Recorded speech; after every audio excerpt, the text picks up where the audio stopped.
தஞ்சை மாவட்டம் கும்பகோணம் அருகே தாராசுரத்தில் சாலையை கடக்க முயன்ற இருசக்கர வாகனம் மீது தனியார் பேருந்து மோதி தூக்கி வீசப்படும் சிசிடிவி காட்சி வெளியாகியுள்ளது. முதலில் இந்த காட்சியை பார்க்கலாம்.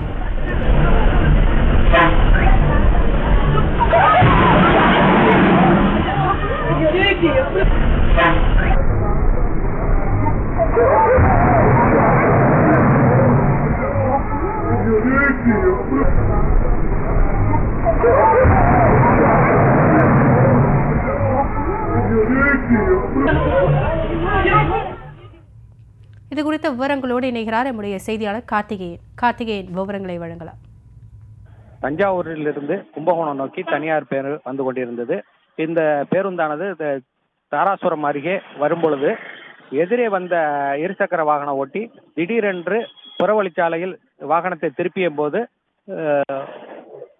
பேருந்து நிறுத்த முடியாமல் இருசக்கர வாகனத்தின் மீது மோதியது. இதனால அவர் தூக்கி வீசப்பட்டார். தூக்கி வீசப்பட்ட சிசிடிவி காட்சியானது தற்போது பேருந்திலிருந்து கிடைக்கப்பட்டிருக்கிறது. இதில் படுகாயமடைந்த அவரே உடனடியாக கும்பகோணம் அரசு தலைமை மருத்துவமனைக்கு அனுப்பி வைக்கப்பட்டு சிகிச்சை பெற்று வருகிறார். இது குறித்து கும்பகோணம் தாலுகா போலீசார் வழக்கு பதிவு செய்து விசாரணை நடத்தி வருகின்றனர்.